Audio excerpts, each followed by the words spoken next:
Euro Airport, Basel Mulhouse Airport, 3 countries airport, Switzerland, Germany, and France. Ito ay isang international na paliparan sa Mulhouse, France. Nitong 2025 ay may pa Dubai flight na sila at araw-araw ang flight ability nila.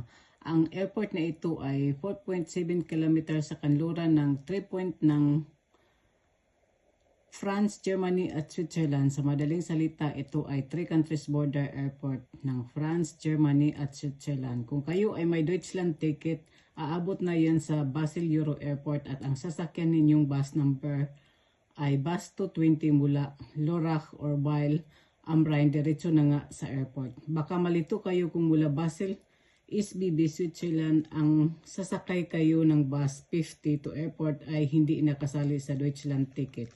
Ang bus to Gero ay mula 4:35 AM hanggang alas 12 ng gabi ang biyahe nila pa Lörrach, Germany and vice versa.